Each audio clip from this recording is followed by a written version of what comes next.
Welcome friends, welcome to my next video, Voice Part 2 by Umesh Gupta on my YouTube channel English Grammar by Umesh Gupta. Friends, in my previous video, I taught you introduction of voice, जहां पर मैंने आपको बताया कि voice होता क्या है, what is voice, active voice क्या है, पैसिव वॉइस क्या है, इन चीजों को मैंने बताया। सब्जेक्ट और ऑब्जेक्ट कैसे आप पहचानते हैं सेंटेंस में, मैंने आपको ये बताया।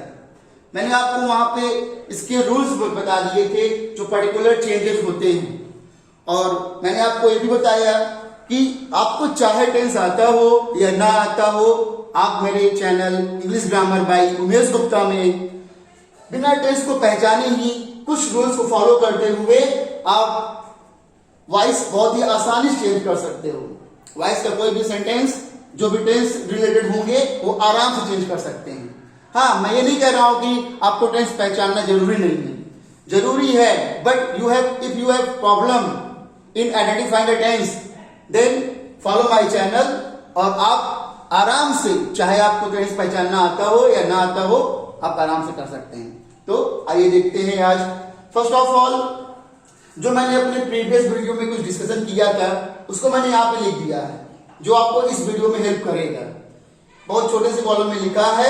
फ्रेंड्स, बहुत अच्छी मेरी राइटिंग तो नहीं है, बट कंटेंट मैं आपको बहुत अच्छा देने की कोशिश जरूर करूंगा। आप मेरे साथ बने रहिए और वीडियो को अंत तक जरूर देखिएगा। आई मेक यू प्रॉमिस, अगर आप देखोगे तो आप जरूर न कुछ जरूर सीखोगे, नया सीखोगे, तो आपकी कंफ्यूजन्स भी यहां से क्लियर होंगी। जो आपको कोई नहीं बताएगा वो मैं आपको बताऊंगा। तो आइए देखते हैं। फर्स्ट ऑफ ऑल देख लीजिए मैंने क्या डिस्कस किया था प्रीवियस वीडियो में, एक झलक देख लेते हैं। पहले बात तो आप ये समझ लीजिए कि वॉइस में, पैसिव वॉइस में हमेशा वर्ब की थर्ड फॉर्म यूज करना है आपको। और मैंने आपको बताया सब्जेक्ट ऑब्जेक्ट बनता है, ऑब्जेक्ट बनता है सब्जेक्ट। सब्जेक्ट जो ऑब्जेक्ट बनता है उसको बोलते हैं पैसिव ऑब्जेक्ट, और जो ऑब्जेक्ट सब्जेक्ट बनता है उसको बोलते हैं पैसिव सब्जेक्ट। और बाय का यूज करेंगे अभी पैसिव ऑब्जेक्ट के पहले। कुछ अदर प्रीपोजिशंस भी मैंने बताया था आते हैं, लेकिन उसके लिए मैं आपको अलग से वीडियो बनाऊंगा। अभी जितने भी सेंटेंस होंगे सारे के सारे बाय वाले होंगे। उसके बाद चेंज ऑफ हेल्पिंग वर्ब देख लीजिए जल्दी से। डैज और डू को आप इज एम आर में चेंज करते हो। अगर इज एम आर दिया गया है तो आप उसको is am are plus being में चेंज कर देंगे। हैज हैड को आप हैड में चेंज करोगे, हैड को हैड में चेंज करोगे। मॉडल्स अगर दिखाई दिए हैं तो आप उसमें बी लिख दोगे। यहाँ एक चीज मिसिंग है फ्रेंड्स, अगर डिड आए आपको, डिड यहां मैं लिख दे रहा हूं, अगर आपको सेंटेंस में डिड दिखाई पड़ा तो उसको आप वाज या वर में चेंज करिएगा। डिड को वाज वर में चेंज करिएगा। डिड में वहां लिखना भूल गया हूं तो आप डिड को वाज वर में चेंज कर सकते हैं, नहीं किया जाता है। डिड अगर आपको दिखाई पड़े तो उसको आपको वाज वर में चेंज करना है। और मॉडल्स दिखाई पड़े आपको, मैंने आपको बताया कि मॉडल्स क्या होते हैं। अगर आप जानना चाहते हो तो आप मेरा प्रीवियस वीडियो जरूर देख लें, introduction of voice by Umesh Gupta part 1। मैंने बताया है कि विल, शैल, शैड, should, can, could, may, might, must, जो भी मॉडल्स हैं अगर आपको दिखाई पड़े तो आपको वहां बी लगा देना है। और अगर आपको मॉडल्स के बाद कभी हैव दिखाई पड़े तो आपको वहां बीन जोड़ देना है। मैंने बताया है आपको अपने प्रीवियस वीडियो में कि विल हैव है तो will have been, should have been, आपको ऐसे चेंज करना है। मेन वर्ब बता दे रहा हूं, जब हेल्पिंग वर्ब ना दिए गए हों तो वर्ब की फर्स्ट फॉर्म या वर्ब की फिफ्थ फॉर्म दी गई हो। मैंने आपको बताया है अच्छे से कि वर्ब की फिफ्थ फॉर्म क्या होती है। जब वर्ब की फर्स्ट फॉर्म में यस, ईएस या आईईएस ऐड हो जाता है तो उसको बोलते हैं वर्ब की फिफ्थ फॉर्म। ऐसे कंडीशन में आपको इज एम आर लाना है। और वर्ब की सेकंड फॉर्म दिखाई पड़े तो आपको वहां पे वाज वर ले आना है। तो आइए अब देखते हैं कैसे अफर्मेटिव सेंटेंस को चेंज करते हैं। इसमें मैं आपको अफर्मेटिव और नेगेटिव सेंटेंस बताने वाला हूं दोस्तों, कैसे चेंज किया जाता है। तो देखिए, सबसे पहले आपको पैसिव सब्जेक्ट आगे ले आना है, उसके बाद आपको हेल्पिंग वर्ब ले आना है, उसके बाद आपको वर्ब की थर्ड फॉर्म लाना है, उसके बाद आपको बाय लगा के पैसिव ऑब्जेक्ट लिखना है। उसके अलावा जो भी चीजें हो आपको पैसिव ऑब्जेक्ट के पीछे लिख दीजिए। कंफ्यूजन होता है कभी कभार कि जो बची हुई चीजें कहां ले जाए, तो दोस्तों आप सोचिएगा मत, आपको जो भी चीजें होंगी आप उसको पैसिव ऑब्जेक्ट के बाद ही लिखिएगा। तो आइए देख लेते हैं कैसे सेंटेंसेस को चेंज किया जाता है अफर्मेटिव के सेंटेंसेस को। देखिए फ्रेंड्स, यू ईट ब्रेड। अब फ्रेंड्स ये जो ईट है, ईट ये वर्ब की फर्स्ट फॉर्म है। और आप देखिए सबसे पहली बात तो आप इसमें सब्जेक्ट पहचानिए। अब सब्जेक्ट ऑब्जेक्ट कैसे पहचानते हैं मैंने आपको ये प्रीवियस वीडियो में बता दिया है, फिर भी मैं एक बार फिर से बता दे रहा हूं। आप सेंटेंस से कौन या क्या पूछते हैं, सेंटेंस से कौन या क्या पूछने पर आपको सब्जेक्ट मिलता है। जैसे पूछिए यू ईट ब्रेड, तो हु ईट ब्रेड, कौन खाता है, आपको मिला यू, तो यही आपका सब्जेक्ट है, दिस इज योर सब्जेक्ट। और अब वर्ब से पूछिए, मैंने बताया है वर्ब से क्या, किसे, किसको, किसकी पूछने पर ऑब्जेक्ट मिलता है। तो यू ईट, ईट खाता है, क्या खाता है, ब्रेड, तो आपको ये हो गया हमारा ऑब्जेक्ट। अब जैसा मैंने आपको बताया है कि सब्जेक्ट बिकम्स ऑब्जेक्ट और ऑब्जेक्ट बिकम्स सब्जेक्ट, ये रिवर्सिबल एरो यही शो कर रहा है कि सब्जेक्ट चेंज होगा ऑब्जेक्ट में, ऑब्जेक्ट चेंज होगा सब्जेक्ट में। और मैंने बताया आपको प्रीवियस वीडियो में कि कौन सा प्रोनाउन या नाउन जब सब्जेक्ट ऑब्जेक्ट में जाते हैं तो वो क्या चेंज होते हैं, तो इसको आप मेरे प्रीवियस वीडियो से जरूर देख लें और मैं यहां भी डिस्कशन करता रहूंगा। जैसे ब्रेड, ब्रेड आपका क्या है, नाउन है, तो नाउन का सब्जेक्ट ऑब्जेक्ट सेम होता है। तो जब ब्रेड आगे जाएगा, सबसे पहले देखिए ब्रेड को आप आगे ले लीजिए, ब्रेड आ गया आपका पैसिव सब्जेक्ट हो गया। अब ये वर्ब की फर्स्ट फॉर्म है, वर्ब की फर्स्ट फॉर्म देखिए इसमें हेल्पिंग वर्ब नहीं है, सिर्फ वर्ब की फर्स्ट फॉर्म आ गई है। तो आप यहां पे आ जाइए, change of main verb when adjective is helping verb is not given, तो फर्स्ट फॉर्म या फिफ्थ फॉर्म में आपको इज एम आर लाना है। तो देखिए पैसिव सब्जेक्ट तो आ गया है, अब हमें हेल्पिंग वर्ब लाना है। हेल्पिंग वर्ब में या तो इज आ सकता है फ्रेंड्स, या एम आ सकता है, या आर आ सकता है। तो यहाँ पे ब्रेड क्योंकि अनकाउंटेबल नाउन माना जाता है, सिमिलर है, इसलिए आपको यहाँ पे इज लाना पड़ेगा, ब्रेड इज। अब थर्ड फॉर्म में आएंगे तो ईट को आपको लिखना पड़ेगा ईटेन, उसके बाद आप बाई लगाइए और यू का सब्जेक्ट ऑब्जेक्ट सेम होता है, ये मैं आपको अपने लास्ट वीडियो में बता चुका हूं। आइए देखते हैं next sentence, be watch TV at night. अब देखिए कुछ लोगों को लगता है कि सबसे अंतिम शब्द ही ऑब्जेक्ट होता है, तो friends this is a wrong matter. अगर आप ऐसा सोचते हो तो यू थिंक रॉन्ग, आप गलत सोचते हैं, क्योंकि लास्ट शब्द ऑब्जेक्ट नहीं होता है। ऑब्जेक्ट मैंने बताया है आपको कि जब वर्ब से क्या, किसे, किसको पूछते हैं, या फिर वर्ब के तुरंत बाद वाला ऑब्जेक्ट होता है, ऐसे समझिए। या तो वर्ब से क्या, किसे, किसको, किसकी पूछिए, या जो वर्ब के तुरंत बाद आता है वो ऑब्जेक्ट होता है। जैसे वॉच, वॉच मीन्स देखना, तो क्या वॉच करते हैं, टीवी वॉच करते हैं, ये आपका ऑब्जेक्ट हुआ। और ये तो कब वॉच करते हैं, रात में वॉच करते हैं, एट नाइट, तो आपका ये अदर थिंग है, कॉम्प्लीमेंट बोल सकते हो आप इसको। अब देखिए ये टीवी को आप आगे ले जाइए, टीवी या टेलीविजन जो भी दिया हो, टीवी हो गया आपका आगे, अब टीवी आपकी सिंगुलर नाउन है, तो देखिए वॉच तो वर्ब की फर्स्ट फॉर्म है, फिर से अगेन वॉच वर्ब की फर्स्ट फॉर्म है, तो वॉच की फर्स्ट फॉर्म की helping verb is am are, TV आपका सिंगुलर है, तो आपको आप वापस ले जाएगा। उसके बाद आप थर्ड फॉर्म लाएंगे watched by us, TV is watched by us. आपको टेंस पहचानने की जरूरत ही नहीं है, आपको वर्ब की फर्स्ट फॉर्म पहचानना है, सेकंड फॉर्म पहचानना है, हेल्पिंग वर्ब पहचानना है। और वर्ब की फर्स्ट फॉर्म फ्रेंड्स जो उसका बेस फॉर्म होता है, बेस फॉर्म ही वर्ब की फर्स्ट फॉर्म कहलाती है। जिस फॉर्म में वर्ब ने जन्म लिया है वही उसकी फर्स्ट फॉर्म होती है। अब देखिए she played hockey in the evening, तो आपको सब्जेक्ट ऑब्जेक्ट पहचानना अच्छे से आ गया है। अब देखिए यहाँ पे हम सीधा वर्ब को टारगेट करते हैं, वर्ब है प्लेड। प्लेज क्या है कि वर्ब की फर्स्ट फॉर्म में यस, ईएस या आईएस लगे तो उसको फिफ्थ फॉर्म बोलते हैं। देखिए प्लेज एस लगा हुआ है तो ये फिफ्थ फॉर्म है, और फिफ्थ फॉर्म की भी helping verb is am are होती है।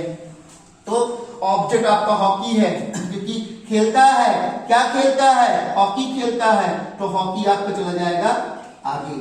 और हॉकी भी सिंगुलर है, तो कोई भी स्पोर्ट्स का नेम हो तो हमेशा वो सिंगुलर ही होता है फ्रेंड्स। अब्स्ट्रैक्ट नाउन सिंगुलर होता है, हॉकी इज। उसके बाद थर्ड फॉर्म लाएंगे आप, प्लेड आ जाएगा, बाई हर लिखिए, इन द इवनिंग। फ्रेंड्स आप आगे भी ला सकते हैं, तो मैं गलत नहीं बोल रहा हूं, लेकिन ये सबसे सही तरीका है। कॉम्प्लीमेंट को आप बाई के पहले भी ला सकते हो, लेकिन this is the best method. आगे देखिए, अब मैंने बताया था फ्रेंड्स आपको डिड का हेल्पिंग वर्ब वाज या वर होता है, इसको आप याद लिख लिए होंगे, मैं इसको अरेंज कर दे रहा हूं। We taught you when you are a boy. मैंने तुम्हें पढ़ाया था जब तुम एक बच्चे थे। ये पास्ट की सॉरी यहाँ पे वर होगा when you were a boy, जब तुम एक बालक थे या छोटे थे। तो आप देखिए फ्रेंड्स, यहाँ पे आपको कौन पढ़ाया? मैंने पढ़ाया, हमने पढ़ाया, तो ये आपका सब्जेक्ट हो गया, ये आपकी वर्ब हो गई, ये आपका ऑब्जेक्ट हो गया। किसको पढ़ाया? किसको? टॉट। किसको टॉट? यू को टॉट। whom we taught? तो you आपका ऑब्जेक्ट हो गया। किसको पढ़ाया? यू। अब देखिए, ये अदर थिंग्स है फ्रेंड्स, ये इतनी चीजें अदर थिंग है, इसको आप पीछे वैसे ही लिख दीजिएगा जैसे लिखा गया है। तो आप यू लाओगे आगे, और ये वर्ब की सेकेंड फॉर्म है। सेकेंड फॉर्म के लिए आप वॉज या वर ले आते हो हेल्पिंग वर्ब, तो यू के साथ आपको वर लाना होता है। You were taught, third form पे इसका टॉट होगा। बाई अस, अब लिख दीजिए when you were a boy. देख लीजिए, ये जो इतनी चीजें हैं ये पीछे आई हुई हैं, इसको मैंने पीछे का पीछे ही लिख दिया है। सबसे पहले मैंने पहचाना कि वर्ब की कौन सी फॉर्म है, ये सेकंड फॉर्म है। टॉट वर्ब की सेकंड फॉर्म होती है, और इसके बाद इसको मैंने जान लिया रूल से कि सेकंड फॉर्म की हेल्पिंग वर्ब वाज या वर होता है। तो ऑब्जेक्ट जो कि यू है, तो ऑब्जेक्ट बनता है सब्जेक्ट, तो यू सब्जेक्ट बन गया। अब इसकी हेल्पिंग वर्ब होती है वाज या वर, तो वर आ गया। रूल को देखते हुए अब थर्ड फॉर्म लाएंगे आप, थॉट आ जाएगा, फिर बाई ला दीजिए। बी का ऑब्जेक्टिव केस फ्रेंड्स यस होता, अस होता है। आप इसको मेरे प्रीवियस वीडियोस देख सकते हैं। When you are a boy, ये इतनी चीजें जो पीछे थी ये उसको मैंने लिख दिया। तो आइए कुछ और एग्जांपल्स देख लेते हैं। नेक्स्ट स्लाइड में कुछ और एग्जांपल्स देख लेते हैं। दोस्तों, कुछ और एग्जांपल्स आपके सामने आ गए हैं, आइए देख लेते हैं इनको कैसे सॉल्व किया जाएगा। सी हेल्प मी लास्ट ईयर। फिर से देखिए फ्रेंड्स, ये जो हेल्प जो है आपकी सेकेंड फॉर्म ऑफ वर्ब होती है, और यहां पर second form of helping verb जब आता है, second form of main verb, और हेल्पिंग वर्ब नहीं दिया होता है, तो उसका पैसिव वाज या वर्ब होता है। तो सबसे पहले हम लोग ऑब्जेक्ट खोजेंगे। ऑब्जेक्ट मी है, जो कि सब्जेक्ट बनेगा आपका, तो ये बन जाएगा आई। वॉज आएगा, जानते हैं आई के साथ वॉज आता है, बहुत से लोग आई के साथ वर्ड लिख देते हैं, तो फ्रेंड्स आई के साथ हमेशा वॉज आता है। आई वॉज, हेल्पिंग वर्ब के बाद थर्ड फॉर्म लाओगे, आपकी हेल्प की थर्ड फॉर्म भी होती है। अब लाइए बाई, सी का ऑब्जेक्ट होता है हर। आप मेरे प्रीवियस वीडियो से इसको समझ सकते हैं, देख सकते हैं। लास्ट ईयर, और देखिए फ्रेंड, सब्जेक्ट ऑब्जेक्ट बन रहा है, ऑब्जेक्ट सब्जेक्ट बन रहा है, और पैसिव ऑब्जेक्ट के पहले मैं हर जगह बाई ला रहा हूं, और हमेशा थर्ड फॉर्म यूज कर रहा हूं, और इन्हीं रूल्स को देखते, इन्हीं रूल्स को फॉलो करके मैं इनको चेंज कर रहा हूं। जैसे यहाँ पे देखिए, I am reading a book, यहाँ पे एम आया हुआ है, तो जब देखिए यहाँ पे हेल्पिंग वर्ब आ गया है, हेल्पिंग वर्ब आ जाएगा इज, एम, आर। तो फ्रेंड्स, ये तो इज बीइंग होगा, या एम बीइंग होगा, या आर बीइंग होगा। अब इनमें से क्या आएगा, ये मुझको मेरा नया सब्जेक्ट बताएगा। Our new subject will tell us कि what we have to use, is being, am being और are being। तो हमारा नया सब्जेक्ट अ बुक होगा। A book means singular. ये मत सोचिएगा कि जो यहाँ पे है वर्ब, वही वर्ब आपको यहाँ पे लिखना है। आपको एप्रोप्रिएट वर्ब ले लानी होती है, करेक्ट वर्ब, उचित वर्ब लाना होता है। तो अ बुक सिंगुलर है, इसके साथ आप इज लाओगे, लेकिन जब एम आता है तो आप एम के साथ बीइंग लाना पड़ता है, तो इज बीइंग हो जाएगा। और इसका थर्ड फॉर्म रेड का रेड हो जाएगा। स्पेलिंग सेम होती है, प्रोनाउंसिएशन डिफर कर जाता है। रेड बोलते हैं बाई मी फुल स्टॉप। इससे सी विल टीच अस। अब विल को फ्रेंड्स हम लोग मॉडल्स मानते हैं, और मॉडल में आप बी लगाओगे, तो जब भी इसको आप चेंज करोगे तो देखिए अस का होता है वी। अब देखिए विल चेंज होता है विल बी या शैल बी में, क्योंकि मॉडल्स में आपको बी लाना है, लेकिन क्यों के साथ, वी के साथ, हम शैल लाते हैं, इसलिए आपको शैल लाना पड़ेगा, फिर भी लाना पड़ेगा। We shall be taught by us, sorry by her, she को ऑब्जेक्ट में ले जाओगे तो हर लाना पड़ेगा। फ्रेंड्स कुछ लोग तो बी की जगह शैल सॉरी विल हर जगह यूज कर रहे हैं, तो आप भी यूज करिए, लेकिन आप जब भी कुछ चेंज करिए तो अगर आप ध्यान रखिए कि आई और बी के साथ आप अभी शैल ही ले आइए। जब आपको अपने आप से चेंज करना हो तो बुक में लिखा है तो कोई बात नहीं, बट आप आई और बी के साथ शैल ही यूज करिए। We have made all arrangements, देखिए हैव चेंज होता है, हैज या हैव चेंज होगा हैज बीन या हैव बीन में, तो हमको नया सब्जेक्ट मिलेगा तो जो बताएगा मुझे कि हैज बीन आएगा या हैव बीन आएगा। तो हमारा नया पैसिव सब्जेक्ट ऑल अरेंजमेंट्स हो रहा है जो कि प्लूरल है, तो जब हम लोग चेंज करेंगे तो ऑल अरेंजमेंट्स अभी प्लूरल है तो हैव बीन ही आएगा, हैव बीन ये थर्ड फॉर्म पहले से ही है, मेड बाई अस। फ्रेंड्स एक बात ध्यान रखिएगा कि अगर कभी भी हैज, हैव या हैड दिखाई पड़े, इसके बाद कोई वर्ब लिखी होगी तो हमेशा वो वर्ब की थर्ड फॉर्म ही होती है। हैज, हैव, हैड के तुरंत बाद अगर कोई वर्ब लिखी होती है तो हमेशा वर्ब की थर्ड फॉर्म होती है, इसको हमेशा याद रखिएगा। आइए देखते हैं, she might suffer a heavy loss. अब देखिए माइट आया हुआ है, माइट, अब देखिए क्या करेंगे यहाँ पर, माइट सफर किससे सफर हो सकती है, एक हैवी लॉस से, तो अ हैवी लॉस आगे आएगा आपका जो कि सब्जेक्ट बनेगा, अ हैवी लॉस। तो माइट को आप माइट भी कर दोगे क्योंकि ये मॉडल्स हैं, माइट भी suffered by her, a heavy loss might be suffered by her. तो फ्रेंड्स मैं आपको यहाँ पे सब कुछ बता दे रहा हूँ, मॉडल्स का भी यूज, मॉडल्स के बाद अगर हैव आए तो उनके बाद आपको बिल लगा देना है। आपको मैं इसके लिए अलग अलग वीडियोस नहीं बताऊंगा कि आप मॉडल में क्या यूज करो, उसके बाद हैव लगाओ तो क्या यूज करो, ये आपके सारे टेंस को कवर कर लेगा। सारे टेंस के अफर्मेटिव सेंटेंस आप इन नियम्स को फॉलो करते हुए आसानी से बना सकते हैं। इसके लिए आपको 10 बार पढ़ने की जरूरत नहीं है, आप मेरे 10 एग्जाम्पल से ही सब कुछ समझ सकते हैं। और देखिए एक चीज का और याद रखना है कि पैसिव वर्ब के बाद आपको बाई लगाकर पैसिव ऑब्जेक्ट लिखना है, बाकी चीजों को उसके पीछे लिखना है, चाहे जैसे भी चीजों हो। बाई के बाद आप पैसिव ऑब्जेक्ट लिख दीजिए, बाकी चीजों को आप उसके पीछे कर दीजिए। जैसे जब उसको आप चेंज करोगे, देखिए यहाँ पे विल हैव आया हुआ है, तो विल हैव चेंज करोगे आप, मैंने बताया है मॉडल्स में जब हैव लग जाता है तो उसके आगे आपको विल लगा देना होता है। तो जैसे यहाँ पे विल हैव है तो यहाँ पे विल हैव बीन होगा या शैल हैव बीन होगा। अब नया सब्जेक्ट क्या होगा, द पुलिस।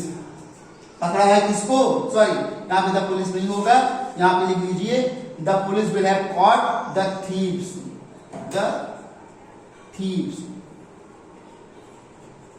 Bye morning. तो देखिए फ्रेंड्स, तो आप बनाओगे ऐसे बनाओगे द थीव्स, उसके बाद हेल्पिंग वर्ब आप ले आओगे will have been caught by the police. अब इसे पहले से बाय आया हुआ है तो आप कंफ्यूज मत होइए, ये आपका अदर थिंग है। अब बाय द पुलिस के बाद लिखिए बाय मॉर्निंग। तो इस तरह से आपको अफर्मेटिव सेंटेंस के पैसेज बनाने हैं। स्ट्रक्चर एक बार फिर देख लीजिए, पैसिव सब्जेक्ट लिखना होता है, हेल्पिंग वर्ब लिखनी होती है, विथ लिखनी होती है, बाय लिखना होता है, पैसिव ऑब्जेक्ट लगाकर आपको अदर वर्ड्स लिख देने हैं। बाय प्लस पैसिव ऑब्जेक्ट के बाद ही आप अदर वर्ड्स ले आइए, कोई कंफ्यूजन मत होइए। तो आइए फ्रेंड्स, अब हम लोग देख लेते हैं पैसिव ऑफ निगेटिव सेंटेंस कैसे बनाया जाता है।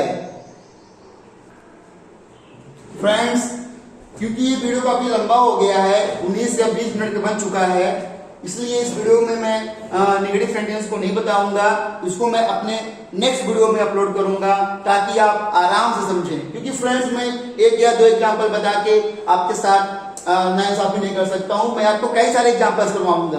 क्योंकि जितना एग्जाम्पल्स आप प्रैक्टिस करोगे उतना आपको क्लियर होगा। The more you practice the more you learn, ये आप लोग जानते ही हैं।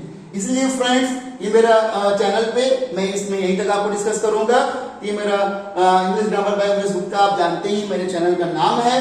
If you have any problem in English grammar regarding any topic, you can call me और व्हाट्सएप मी।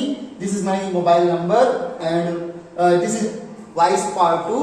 तो होपफुली फ्रेंड्स आपको समझ में आया होगा। Okay, thank you. Next video में हम लोग फिर से मिलते हैं।